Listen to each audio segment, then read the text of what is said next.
आइए स्टूडेंट्स, आज एक फुल फ्लेज क्वेश्चन करते हैं एडमिशन ऑफ पार्टनर का। बहुत ही इंपॉर्टेंट क्वेश्चन मैंने सिलेक्ट किया है आप लोगों के लिए। इस क्वेश्चन में काफ़ी सारे इंपॉर्टेंट पॉइंट्स देखने को मिलेंगे आपको, आप उन्हें समझिए और वो बहुत काम आएंगे एडमिशन वाले जो अदर क्वेश्चन हैं उनके लिए भी आपको। शुरू करते हैं क्वेश्चन को। थोड़ा सा शॉर्ट में समझते हैं क्वेश्चन है क्या।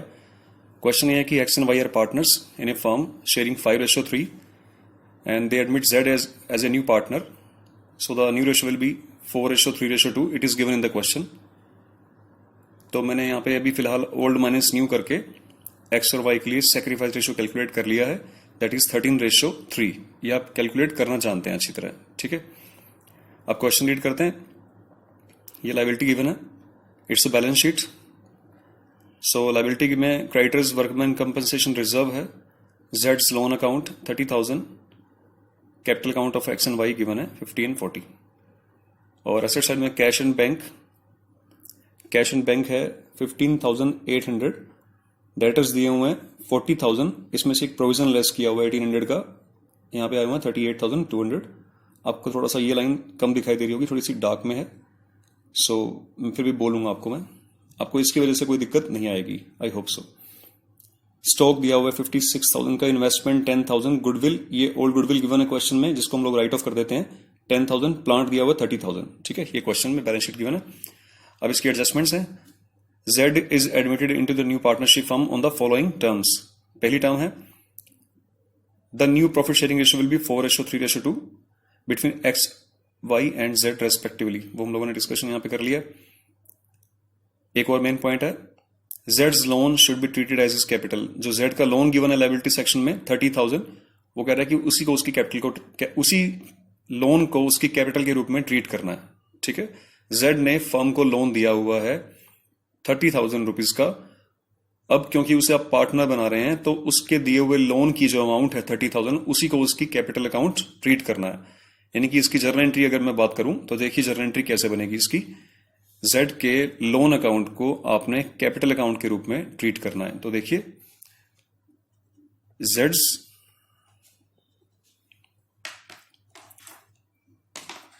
Journal entry will be Z's loan account debit to Z's capital account. Amount है 30,000। एक्चुअली इस फुल फ्लेज क्वेश्चन को करने में थोड़ी सी मतलब इसको मैनेज करने में थोड़ी सी प्रॉब्लम आई है, तो कोई बात नहीं, मैं आपके लिए पूरी कोशिश करूंगा कि आप इसे ढंग से समझ सकें। थोड़ी सी आप कोऑपरेट करिए, ठीक है। तो देखिए Z's loan account debit to Z's capital account. इससे पहले अगर ये कैपिटल कैश में लाया करता था तो हम एंट्री करते थे bank account debit to Z's capital account, है ना। यहाँ पे कैश तो लाया नहीं है, तो Z के लोन अकाउंट जो कि ऑलरेडी क्रेडिट बैलेंस है फर्म में, उसको आज हमने डेबिट कर दिया। डेबिट करने से वो वाला अकाउंट फिनिश हो गया और उसको हम लोगों ने ट्रांसफर कर दिया Z's कैपिटल अकाउंट में, मतलब बैंक अकाउंट की जगह Z's कैपिटल अकाउंट डेबिट हो गया यहाँ पे, ठीक है। जिससे कि एक लायबिलिटी फिनिश हो गई। ध्यान से सुनिए इस बात को, फर्म के लिए एक लायबिलिटी खत्म हो गई डेबिट होने से, दूसरी लायबिलिटी बन गई क्रेडिट होने से, ठीक है। तो Z अपनी लोन के रूप में अपनी कैपिटल ले आया। आगे Z का अब गुडविल से गाड़ी नेक्स्ट देखते हैं adjustment. Goodwill of the firm is valued at 27,000। Firm की गुडविल दे रखी है 27,000 रुपए। एक चीज आपको बतानी भूल गया यहाँ पे मैं, गुडविल दे रखी है, old goodwill is given in the question.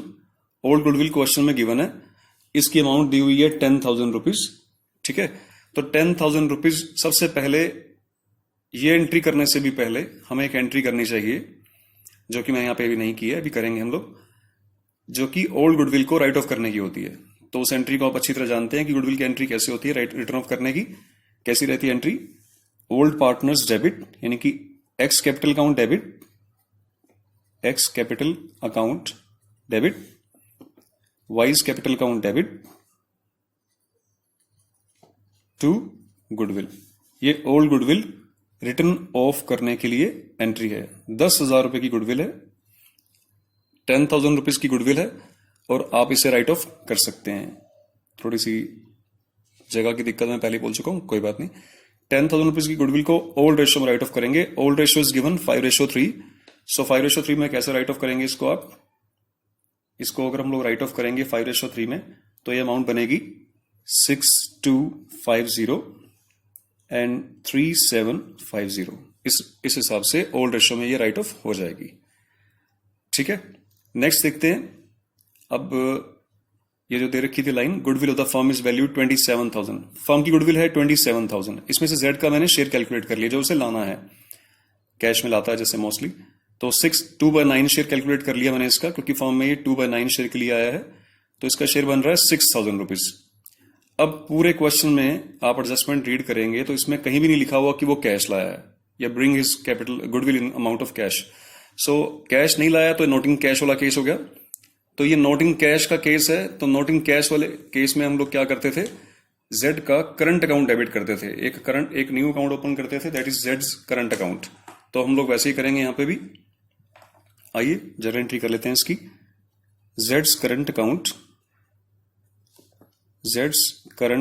Debit to X capital account to Y capital account. Z का करंट अकाउंट डेबिट करेंगे आप 6,000 रुपीज से, और एक्स और वाई को, इस अमाउंट को जो जेड की गुडविल की अमाउंट है, इसे हम एक्स और वाई में डिस्ट्रीब्यूट कर देंगे इनके सैक्रिफाइस रेशियो में, जो कि 13:3 है। ये मैंने कैलकुलेट पहले कर लिया था। तो 13:3 में कैलकुलेट करेंगे इसे, तो ये अमाउंट बन जाएगी 4875 और 1125। ये अमाउंट यहां बन जाएगी। ठीक है, 4875 और 1125। ये जो जेड अपनी गुडविल की अमाउंट कैश में नहीं लाया, इसके जेड के करंट अकाउंट को डेबिट करके हम लोगों ने एक्स और वाई को क्रेडिट कर दिया, इनके सैक्रिफाइस रेशियो में ट्रांसफर कर दिया, दैट इज 13:3। ठीक है, आगे चलते हैं क्वेश्चन में। ₹8,000 of investment were to be taken over by X and Y in their profit sharing ratio. Investments की जो वैल्यू गिवन है वो है 10,000 रुपीज, जो ऑलरेडी गिवन है क्वेश्चन में। आपको यह कहा गया है कि investments worth ₹8,000 were to be taken over by X and Y. 8,000 रुपए की इन्वेस्टमेंट एक्स और वाई अपने घर ले गए, ये क्वेश्चन है। ठीक है, तो घर ले गए तो उसकी एंट्री करनी पड़ेगी हमें। देखिए जरा एंट्री बहुत ही सिंपल है इसके regarding. X capital account debit, Y capital account debit to investment. 8,000 की इन्वेस्टमेंट वो अपने घर लेके गए हैं, ओल्ड रेशो में लेके जाएंगे। ठीक है, ओल्ड रेशो था इनका 5:3, तो 5,000 रुपए से एक्स डेबिट हो जाएगा और 3,000 रुपए से वाई डेबिट हो जाएगा। इस एंट्री को समझिए, ये एंट्री कैसे बनी है, इस एंट्री को समझना भी जरूरी है। इस एंट्री में हम लोगों ने क्या शो किया है कि एक्स और वाई को डेबिट क्यों किया, क्योंकि उनकी कैपिटल कम हो जाएगी, क्योंकि वो इन्वेस्टमेंट्स, बिजनेस से इन्वेस्टमेंट्स घर ले जा रहे हैं। जब आप कोई भी एसेट्स, जब बिजनेस से कोई भी एसेट्स फिनिश होती है, ठीक है, तो अकाउंटिंग इक्वेशन के रूल के हिसाब से आपकी लायबिलिटी भी उतनी ही फिनिश हो जाती है। तो लायबिलिटी भी खत्म हो गई, उधर से एसेट्स खत्म हो गई। ठीक है ना, तो इस हिसाब से ये वाली एंट्री बनी है, X capital account debit, Y capital account debit to investment. तो ये एंट्री इस ढंग से बनी है। ठीक है, अब नेक्स्ट चलते हैं। Stock be reduce by 10%। अब रिवोल्यूशन केस आ गए कि एसेट लायबिलिटी की वैल्यू में जो भी उतार चढ़ाव आएंगे, कम या ज्यादा होंगी, तो उससे प्रॉफिट लॉस कैलकुलेट कर लेते हैं हम लोग। आइए देखते हैं कैसे बनेगा रिवोल्यूशन अकाउंट। रिवोल्यूशन अकाउंट बनाएंगे, उसके बाद बनाएंगे पार्टनर्स कैपिटल अकाउंट, फिर बनेगी हमारी रिवाइज बैलेंस शीट। तो पहली अमाउंट देखते हैं, पहली जो फर्स्ट एंट्री है इसमें regarding revolution. Stock be reduce by 10%। Stock की जो वैल्यू गिवन है वो है 56,000 गिवन है स्टॉक की वैल्यू। ठीक है, अगर इसकी वैल्यू रिड्यूस हुई है तो यहां पे लिखा जाएगा टू स्टॉक रिड्यूस हुई है इसकी वैल्यू 5,600, 10% ऑफ द 56,000। ठीक है, फर्म में लॉस हुआ क्योंकि एसेट्स डिक्रीज हुई है। Next, provision for doubtful debts should be at 5% on debtors and, पहले यहीं तक करते हैं, अपने डेटर्स के ऊपर प्रोविजन बनाना है 5%। डेटर्स की टोटल वैल्यू दी हुई है 40,000। आपको क्वेश्चन में 40,000 रुपीज के डेटर गिवन है। ठीक है, देखिए मैं आपको कुछ बैलेंस शीट से समझा रहा हूं। आपको डेटर्स गिवन है 40,000 रुपीज के। आपको बोला गया कि इस पे एक प्रोविजन बनाइए, लेस करना पड़ता है प्रोविजन यहां से, provision for doubtful debts, provision बनाना है आपने डेटर्स के ऊपर।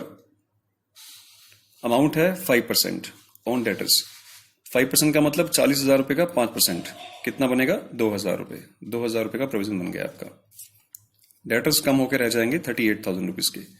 फिर एक और एडजस्टमेंट आपको इसी के साथ 6 पॉइंट में दी हुई है।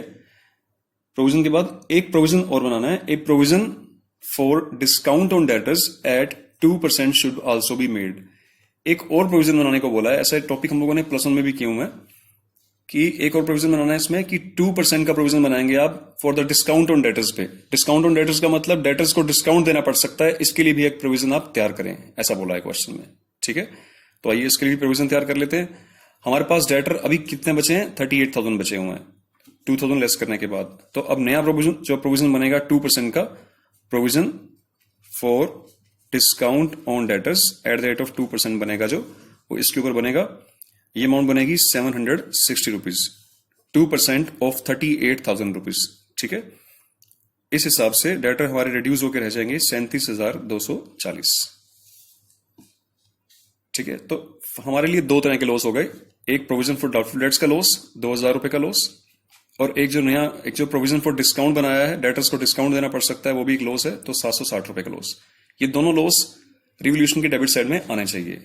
लेकिन एक चीज सावधानी बरती है यहां पे आप, क्वेश्चन में डेटर्स के साथ साथ लेस किया हुआ है प्रोविजन 1,800 रुपए का। इसका मतलब ये चीज क्लियर है कि हमारे पास एक ओल्ड प्रोविजन पहले से बना हुआ है, क्योंकि हम लोग पहले से ही प्रोविजन बना के रखा हुआ है इस क्वेश्चन में कि फर्म में लॉस हो सकता है, बैड डेट्स हो सकता है, तो हम लोगों ने ओल्ड प्रोविजन बना के रखा हुआ था। उस प्रोविजन का हम लोग यूटिलाइज करेंगे। यहाँ पे हम लोग क्या यूटिलाइज होगा, आप इस जर्नल एंट्री से समझ सकते हैं इस चीज को। जर्नल एंट्री देखिए, प्रोविजन फॉर, आपको डेटर्स में लॉस कितना हुआ है, 2,000 रुपीज का लॉस हुआ डेटर का, टोटल लॉस 2,000 रुपीज का। हमारे पास एक और प्रोविजन पड़ा था, इस 2,000 में से 1,800 रुपए तो इस प्रोविजन से भरपाई कर ली, बाकी के बचे 200 रुपए जो शॉर्ट रह गए उसे रिवोल्यूशन के डेबिट साइड से हम चार्ज करेंगे। यानी कि यहाँ पे रिवोल्यूशन की डेबिट साइड में जो लिखा जाएगा that is provision for doubtful dates जो बनाया है, उस पर टोटल लॉस हमारा बेशक 2,000 हुआ है, लेकिन 1,800 रुपए का लॉस ऑलरेडी हमारे पास कवर हो चुका है, क्योंकि हमारे पास ओल्ड प्रोविजन था। तो हमारा जो एक्स्ट्रा लॉस हुआ है वो 200 रुपीज का ही हुआ है, जो एक्सपेक्टेड लॉस है हमारा। ठीक है, उसे हम लोगों ने रिवोल्यूशन से चार्ज कर लिया। जो नेक्स्ट है एक और प्रोविजन बनाया हमने, provision for discount on debtors. हाँ, डिस्काउंट ऑन डेटर जो प्रोविजन बनाया 760 रुपीज का, वो हमें रिवोल्यूशन से पूरा चार्ज करना पड़ेगा। ठीक है, नेक्स्ट देखिए, the liability for workman compensation reserve was determined to be ₹15,000, 15,000 रुपए की लायबिलिटी फाइनल की है वर्कमैन कंपनसेशन फंड के रिगार्डिंग। हमारे पास ऑलरेडी फंड मेंटेन है यहाँ पे, वर्कमैन कंपनसेशन रिजर्व 12,000 रुपीज का। तो देखिए जर्नल एंट्री क्या बनेगी इसकी, आपके पास टोटल लायबिलिटी जो बन रही है, liability for workman compensation reserve बन रही है 15,000 रुपीज की, बट 12,000 का फंड्स आपके पास हैं, तो बाकी की जो अमाउंट है जो शॉर्ट रह गई वो रिवोल्यूशन से हम चार्ज कर लेंगे। तो यहाँ पे लिखा जाएगा to liability for workman compensation reserve that is only 3,000। ठीक है, ऐसे हम लोगों ने केसेस किए हुए हैं। मैं आपको याद दिला दूं, हम लोग आप इस टॉपिक को वर्कमैन कंपनसेशन रिजर्व और इसी की तरह का एक टॉपिक था इन्वेस्टमेंट फ्लक्चुएशन रिजर्व, उसे आप अगर डिटेल में देखना चाहें तो आप जो वीडियो लेक्चर है, लेक्चर नंबर 3.10 में इन्वेस्टमेंट फ्लक्चुएशन रिजर्व के बारे में पूरी डिटेल है, और वीडियो लेक्चर नंबर 3.11 में वर्कमैन कंपनसेशन रिजर्व के बारे में पूरी डिटेल से इसमें 5 केसेस समझाए हुए हैं डिफरेंट सिचुएशंस में। ठीक है, तो आप उन्हें वहां जाकर दोबारा एक बार स्टडी कर सकते हैं, रिवाइज कर सकते हैं। आगे चलते हैं क्वेश्चन में। X is to withdraw 6,000 in cash। आपको एक पॉइंट बोला हुआ है कि X ने 6,000 रुपए कैश विड्रॉ कर लिया, तो एक नॉर्मल एंट्री है। एक पार्टनर फर्म से कैश विड्रॉ करना चाहता तो वो बिजली कर सकता है, ऐसा कोई इस पे रेस्ट्रिक्शन नहीं है। सो उसकी जरा एंट्री हम कर लेते हैं। विड्रॉ किया है कैश विड्रॉ किया है X ने, जरा एंट्री क्या बनेगी, X capital account debit to bank या कैश, 6,000 रुपीज की अमाउंट आ जाएगी यहां पे। क्योंकि एक्स ने कैश विड्रॉ किया है तो उसकी कैपिटल को हम डेबिट कर रहे हैं, क्योंकि उसकी कैपिटल 6,000 रुपए से कम हो जाएगी। ठीक है, तो हम लोगों ने सारी एडजस्टमेंट रीड कर ली है। लास्ट में इतना ही लिखा हुआ है यहाँ पे कि आप बनाइए revolution account, partners capital account, balance sheet, journal entry करिए। तो हम लोगों ने जर्नल एंट्री कर ली है, रिवोल्यूशन हमारा क्लोज होने को आ गया है। आइए टोटल कर लेते हैं रिवोल्यूशन का। टोटल आ रहा है इसका 9,560 एंड बाय लॉस, क्योंकि इस साइड कोई आइटम नहीं है तो लॉस है हमारा सारा। Loss on revaluation transfer to X capital and Y's capital, ये अमाउंट ट्रांसफर हो जाएगी 9,560 रुपीज की इनके ओल्ड रेशो में। ओल्ड रेशो गिवन है 5:3, तो ये अमाउंट बन जाएगी 5,975 और 3,585, ये अमाउंट बन जाएगी इसकी। ठीक है, ये टोटल लॉस हमारा कवर हो गया यहाँ पे।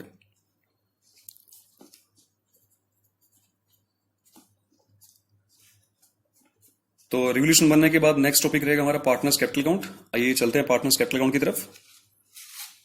पार्टनर्स कैपिटल अकाउंट को शुरू करने से पहले, शुरू करने के लिए हमें इनके ओपनिंग बैलेंस चाहिए। ओपनिंग बैलेंसेस क्वेश्चन से यहीं से देख लेते हैं। कैपिटल अकाउंट के बैलेंस हैं एक्स एंड वाई के 50,000 एंड 40,000। तो हम लोग लिखते हैं यहाँ पे by balance brought down 50,000 and 40,000, यहां डैश लगा देते हैं क्योंकि जेड के पास कैपिटल नहीं है, क्योंकि ये न्यू पार्टनर है। उसके बाद जर्नल एंट्री में डिस्कशन करते हैं। आइए देखिए जर्नल एंट्री। जर्नल एंट्री से हमें काफी मतलब हेल्प मिलेगी इसमें पोस्टिंग करने के रिगार्डिंग। जेड की कैपिटल की बात करते हैं। जेड के लोन को ट्रांसफर किया गया था उसकी कैपिटल के लिए, तो यहां लिखा जाएगा, क्योंकि जेड का कैपिटल अकाउंट यहां पे क्रेडिट है तो हम लोग क्रेडिट साइड में पोस्टिंग करेंगे। अमाउंट रहेगी 30,000 और यहां लिखा जाएगा इसका जो डेबिट में अकाउंट लिखा है उसका नाम लिखा जाएगा बाय जेड्स लोन अकाउंट, क्योंकि पड़ोसी करता है उसकी पोस्टिंग, यहां डैश डैश लगा देते हैं। ठीक है, जेड के कैपिटल अकाउंट को क्रेडिट कर दिया बाय डेबिट अकाउंट से, जेड्स लोन अकाउंट से। ये एंट्री, इसकी पोस्टिंग हम लोगों ने कर ली है। उसके बाद नेक्स्ट एंट्री की पोस्टिंग करते हैं। जेड्स current account debit to X and Y. X और वाई कैपिटल अकाउंट क्रेडिट है और इसका जो डेबिट जो अकाउंट है वो जेड्स करंट अकाउंट, तो यहां लिखा जाएगा जेड्स करंट अकाउंट लिखकर एक्स और वाई के कॉलम में ये अमाउंट आ जाएगी 4,875, 1,125, यहां डैश आ जाएगा। ठीक है, इसकी भी पोस्टिंग कर ली हम लोगों ने। और देखते हैं क्या है एंट्री। एक्स कैपिटल अकाउंट, ये एक्स 6,000 रुपए एक्स ने विड्रॉ किए थे, तो एक्स कैपिटल अकाउंट डेबिट है, तो डेबिट साइड में पोस्टिंग होगी। यहां लिखा जाएगा टू बैंक लिखा जाएगा और अमाउंट आएगी 6,000 रुपीज एक्स के कॉलम में। बाकी जगह आप डैश डैश लगाना मत भूलिएगा। नेक्स्ट देखिए, इन्वेस्टमेंट्स विड्रॉ की है एक्स और वाई ने मिलकर, तो एक्स और वाई डेबिट हुए हैं तो डेबिट साइड में पोस्टिंग होगी। ये डेबिट साइड होती है, ये क्रेडिट साइड होती है किसी भी अकाउंट की। सो टू इन्वेस्टमेंट्स लिखकर, क्योंकि क्रेडिट में इन्वेस्टमेंट है तो इन्वेस्टमेंट की पोस्टिंग करेगा। एक्स और वाई को डेबिट करेंगे हम लोग। एक्स का कॉलम डेबिट होगा 5,000 रुपीज से, वाई का कॉलम डेबिट होगा 3,000 रुपीज से। इस तरह से इन्वेस्टमेंट की पोस्टिंग भी हो जाएगी। नेक्स्ट है गुडविल राइट ऑफ की है, तो इसमें फिर से एक्स और वाई डेबिट हुए हैं तो लिखा जाएगा टू गुडविल, क्योंकि गुडविल राइट ऑफ हुई है तो एक्स और वाई डेबिट हुए हैं, तो डेबिट साइड में इनकी पोस्टिंग होगी। पोस्टिंग करेगा ये goodwill account. So to goodwill account amount जा रही है 6,250 और 3,750, यहां डैश लगा दिया मैंने। ठीक है, ये भी होगी। इसके अलावा और एक रिवोल्यूशन का लॉस था, जो हम लोगों ने रिवोल्यूशन अकाउंट बनाया है अभी, उसमें जो रिवोल्यूशन का लॉस था उसकी भी पोस्टिंग हम लोग कर लेते हैं। ये देखिए रिवोल्यूशन का लॉस था जो कि पार्टनर्स कैपिटल अकाउंट में डेबिट रहेगा, तो इसकी एंट्री क्या बनेगी, डेबिट साइड में जाएगी। प्रॉफिट होता तो इधर डिस्ट्रीब्यूट होता। टू रिवोल्यूशन अकाउंट लिखकर अमाउंट यहां पे कितनी आ जाएगी 5,975, 3,585। रिवोल्यूशन का लॉस भी मैंने डिस्ट्रीब्यूट कर दिया पार्टनर्स के कैपिटल अकाउंट के अंदर। ठीक है, अब देखिए और कोई आइटम फिर भी हम लोग देख लेते हैं एक बारी कि कोई आइटम रह ना गई हो। और गुडविल राइट ऑफ कर ली थी मैंने, वर्कमैन कंपनसेशन रिजर्व को ट्रीटमेंट कर लिया, जेड का लोन भी ट्रीट कर लिया था, लगभग सारी एडजस्टमेंट मैंने ट्रीट कर ली है यहाँ पे। तो अभी हम लोग टोटल करेंगे, इसका टोटल करके फिर बैलेंस निकालते हैं। इस साइड का टोटल आ रहा है 54,875, यहाँ आ रहा है 41,125, यहाँ 30,000 आ रहा है। इसमें से जब आप डिडक्ट करेंगे डेबिट कॉलम को तो टू बैलेंस कैरी डाउन आ रहे हैं। ये डबल लाइन लगाने का पर्पज रहेगा कि अकाउंट क्लोज हो गया, उसके बाद फिर इसको अकाउंट को हम लोग रीओपन कर लेते हैं। इसके बैलेंसेस आ रहे हैं 31,650, 30,790 और यहाँ पे 30,000 आ रहा है। ठीक है, इस बैलेंस को जो बैलेंस शीट आया है इसको जैसे यहाँ पे तो ये वाले जो टोटल हैं यहाँ पे सेम आ जाएंगे और बाय बैलेंस ब्रोट डाउन करके इन बैलेंसेस को हम लोग आगे उतार सकते हैं। 31,650, 30,790 एंड 30,000। ये एक अच्छी हैबिट रहेगी ऐसे करना। ठीक है, तो चलिए लास्ट टॉपिक पे चलेंगे, इसके बैलेंस शीट बनाएंगे हम लोग। बैलेंस शीट देखिए कैसे बनेगी। बैलेंस शीट बनाने के लिए हमें दो चीजों की जरूरत पड़ती है, एक तो ओल्ड बैलेंस शीट की, रिवाइज बैलेंस शीट बनाने के लिए एक तो ओल्ड बैलेंस शीट की और एक हमें जरूरत पड़ेगी रिवोल्यूशन अकाउंट की। तो दोनों चीजें हमें अपने पास रखनी पड़ेंगी। तो आइए शुरू करते हैं बैलेंस शीट। देखिए बैलेंस शीट की पहले हम लोग एसेट साइड से ही शुरू करेंगे। सबसे पहली आइटम है cash at bank. Cash at bank, bank में हमारे पैसे हैं 15,800 रुपए का बैलेंस है। 15,800 रुपए, 15,800। इसमें से एक काम करते हैं, एक जर्नल एंट्री की थी हम लोगों ने X capital account debit to bank, क्योंकि जहां जहां जर्नल एंट्री के अंदर बैंक आएगा, बैंक देखना है हम लोगों ने। अगर बैंक आया तो वो बैंक में से रिड्यूस या उसमें ऐड होगा, है ना। तो यहां पे अभी बैंक क्रेडिट हुआ है, बैंक क्रेडिट हुआ है तो क्रेडिट वर्ड गोज आउट के हिसाब से हमारा बैलेंस कम हुआ है बैंक में। तो कम हुआ जो बैलेंस उसको हम लोगों ने यहां ट्रीट करना है। ठीक है ना, तो कैसे ट्रीट करेंगे आप इसको, बैंक को रिड्यूस करेंगे 6,000 रुपए से। ये वो अमाउंट है जो एक्स ने विड्रॉ की है, अपने घर ले गया है 6,000 रुपए को। ठीक है, इससे हमारा बैंक बैलेंस जो क्लोजिंग बैलेंस है वो रिड्यूस हो जाएगा। तो देखिए कितना रिड्यूस होगा इससे, 6,000 रुपीज हम इसमें से डिडक्ट कर देंगे, हमारा बैलेंस रह जाएगा 9,800। पहली अमाउंट, पहली एंट्री होगी कैश एंड बैंक की। फिर डेटर्स था, डेटर्स को हम लोगों ने पहले रिकॉर्ड कर लिया था। फिर देखिए स्टॉक है, स्टॉक की वैल्यू दे रखी है 56,000 रुपीज की। स्टॉक की वैल्यू दे रखी है वैसे 56,000 रुपीज की। इस स्टॉक में से जो स्टॉक की वैल्यू कम हुई है 5,600 रुपीज की, वो लेस करके बाकी की अमाउंट यहां पे आ जाएगी, दैट इज 50,400। नेक्स्ट आइटम है इन्वेस्टमेंट्स। इन्वेस्टमेंट्स दी हुई है 10,000 रुपीज की। इन्वेस्टमेंट्स गिवन है 10,000 रुपीज की। इस 10,000 में से आप 8,000 की इन्वेस्टमेंट जो पार्टनर्स अपने घर ले गए थे उसे आप डिडक्ट कर लीजिए। बाकी की इन्वेस्टमेंट बचेगी हमारे पास 2,000 रुपीज की। ठीक है, इसके बाद नेक्स्ट आइटम है यहाँ पे गुडविल। ये ओल्ड गुडविल थी, ये हम लोगों ने पहले राइट ऑफ कर ली, इसकी जरूरत नहीं है। प्लांट की वैल्यू दी हुई है 30,000 रुपीज की। प्लांट के रिगार्डिंग कोई भी डेप्रिसिएशन की अमाउंट नहीं है, कोई भी सेल आउट नहीं है, तो कोई भी परचेज नहीं है, तो प्लांट एज इट इज 30,000 का 30,000 रह जाएगा। ठीक है, अभी चलते हैं हम लोग लायबिलिटी साइड में। लायबिलिटी साइड देखिए, सबसे पहली आइटम है क्रेडिटर्स की। 28,000 के क्रेडिटर्स हैं। क्रेडिटर्स के रिगार्डिंग कोई भी एडजस्टमेंट नहीं है, तो 28,000 रुपीज के क्रेडिटर्स एज इट इज आ जाएंगे यहाँ पे। नेक्स्ट आइटम है वर्कमैन कंपनसेशन रिजर्व। सो लायबिलिटी हमारे पास है, liability for workman compensation reserve की लायबिलिटी जो रेज हुई थी वो 15,000 रुपीज बन गई थी, है ना। तो हम लोगों ने 15,000 रुपीज की लायबिलिटी दिखानी है। इस बारे में मैं फिर बोलूंगा कि आप लोग वीडियोस जाके देख सकते हैं 3.11, उसमें आपको इजिली इसमें डिटेल्स मिल जाएगी। नेक्स्ट इसके बाद है जेड लोन अकाउंट। जेड का लोन अकाउंट तो हमें वाइप आउट करना पड़ेगा, इसे डिलीट करना पड़ेगा, क्योंकि जेड के लोन का जितना भी बैलेंस था वो हम लोगों ने ट्रांसफर कर दिया था कैपिटल अकाउंट के अंदर, तो उसकी कैपिटल बन गई अब तो वो, है ना। आगे चलते हैं, अब बारी आएगी कैपिटल की।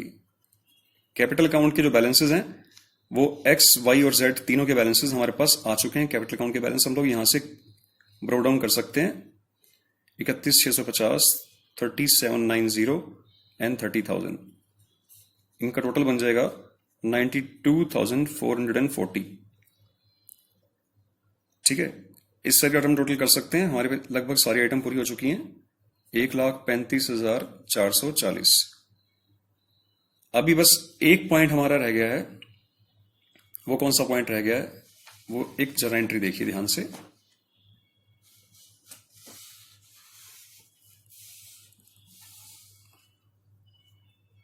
देखिए, जेड लोन काउंट को फिनिश कर दिया था कैपिटल में, वो कैपिटल बन गई थी यहां पे।